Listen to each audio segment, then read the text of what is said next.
From a man coming off his 2-year suspension from mixed martial arts due to the Nevada Athletic Commission sanctioning him for taking omega-3 fatty acid pills for brain health, this is the Daniel Natal Show.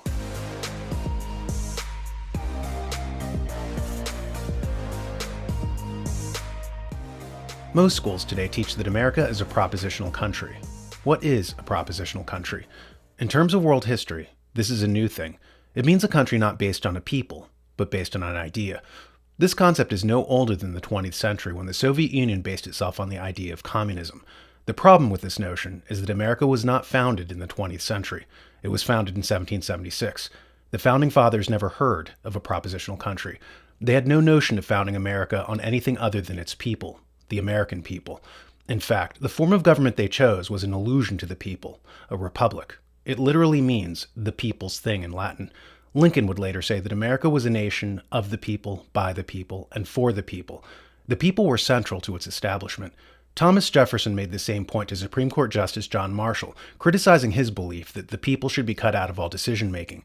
Jefferson pointed out what we just said, that a republic has an etymology which means the people's thing. If you have a government that decouples from the people, it's no longer a republic. It's a contradiction in terms. Yet since the 20th century, we've been given the new version of America, America 2.0, where we're a nation without a people. We're a nation based on an idea, they said, like the old Soviet Union. Such a country is called, as we alluded to at the outset, a propositional country, and it is an entirely new fabrication of the 20th century. The Founding Fathers would have been baffled had you suggested that America was a country without a people, a nation of immigrants, based only on an idea. What of course really happened was mass migration. New groups and ideas flooded into the United States. Immigrants from the Soviet Union started reusing talking points from there and projecting them onto America, just like the term melting pot. How many people are aware that this is actually from the Austrian Empire? It's what it called itself before it balkanized and collapsed. The Habsburg emperors ruled over Germans, Slovenes, Hungarians, Italians, Serbians, Poles, and so forth. One of the ways they tried to brand their empire was by calling it the melting pot.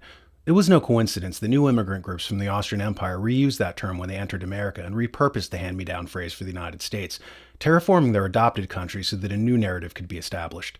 Namely, that America wasn't created for its own people, but existed solely as a support system for foreigners. The job of traditional Americans was to make sure that foreigners had a better life. A perfect symbol for this inversion can be seen in the Statue of Liberty. It was originally given to America as a gift from the people of France to celebrate the centennial of the country and to honor the citizens of the United States.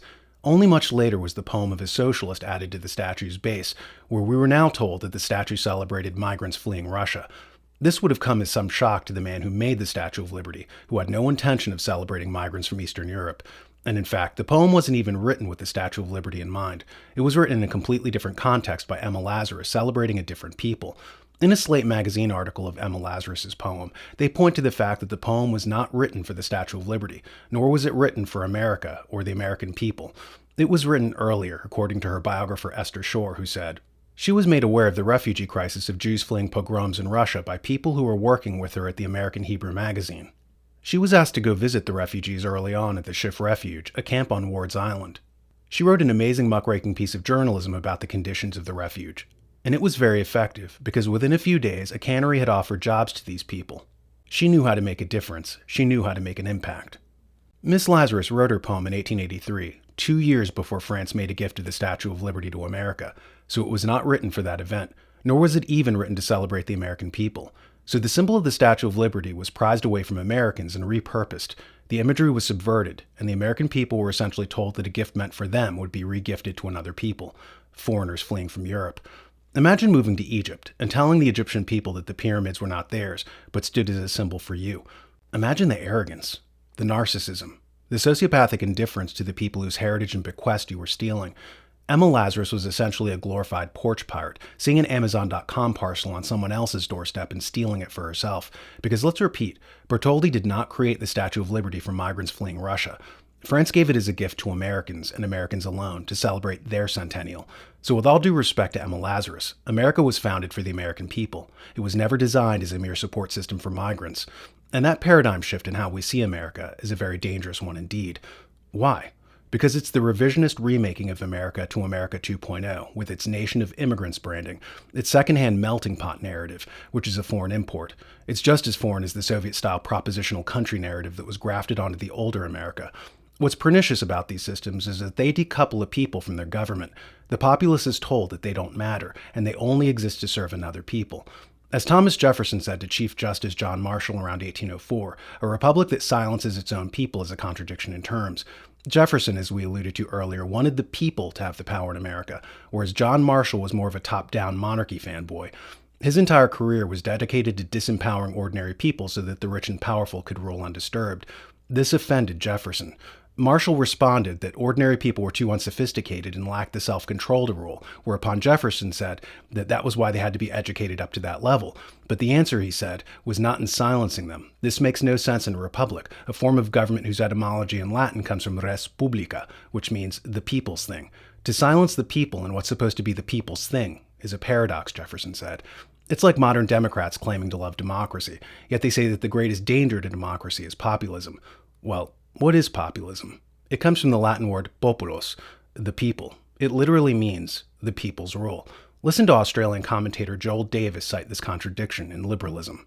And another aspect of this dynamism of liberalism is that they are willing, on the one hand, they do the punch a Nazi bit in the West. That's the entire liberal managerial class's opinion, that you should use violence to silence what they call Nazis in the West, while they rationalize and make excuses for giving javelin launchers to what appear to be ostensible Ukrainian or boundarous ultranationalists. So what do you make of all that? How do we interpret this?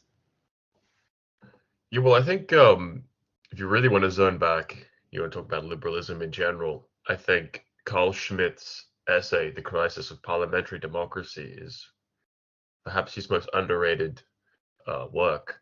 Often people talk about, the more famous texts like Political Theology or Concept of the Political. But I found that text, Crisis of Parliamentary Democracy, to be in many ways more relevant, I think, to our time. And that's because basically what he identifies is what he sees as a fundamental contradiction between democracy and liberalism, which is obviously very counterintuitive to how most people think. Most people think, they equate the two things. And now, basically China's not a democracy, Russia's not a democracy, Iran's not a democracy, etc., because they're not liberal. And this seems to be, according to Freedom House or the Atlantic Council or CNN, there is no difference between liberalism and democracy. But actually, according to the Atlantic Council, to bring them up, also the biggest threat to liberalism is apparently something called populism, which sounds an awful lot like democracy to me. The Founding Fathers very explicitly created a country of the people, by the people, and for the people. At the time in 1776, it was the only republic on earth, literally the only government dedicated to the people's thing. But now revisionists are telling us that that's a lie, that America was not in fact created for an American people, but instead, like the Soviet Union, it's a propositional country based on an idea, not a people. When you start saying that an American people don't exist, it has consequences. One of these is in government. The whole point of government is as a support system for a people. Once you start promoting a narrative that there is no American people, then why are those representatives even there? Who are they supposed to represent if they're constantly told that America is no longer a nation of the people, by the people, and for the people, but is instead now a nation based on an idea, decoupled from a people? Now, with the disappearance of an American people, their duty shifts to padding their own pockets. You can't have a government if you don't have a people. It's that simple. It's like expecting a saddle without a horse.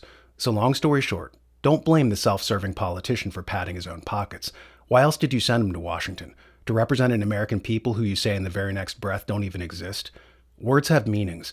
If you believe that we're a republic, then you believe that our form of government is the people's thing, an assertion that makes no sense if there is no American people. If you keep promoting the propositional nation canard, then what you're unintentionally doing is creating an incubator for corruption in Washington for a political class who is already alienated from the populace over whom they rule. If they no longer identify with the people, why would you expect them to do anything else than pad their own pockets?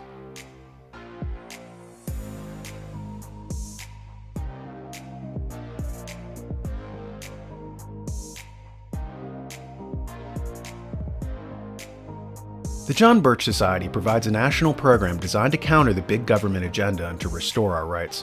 Standing for constitutional freedoms for more than 60 years, the John Birch Society has been the force that protects and restores American liberty and independence. Check them out at jbs.org.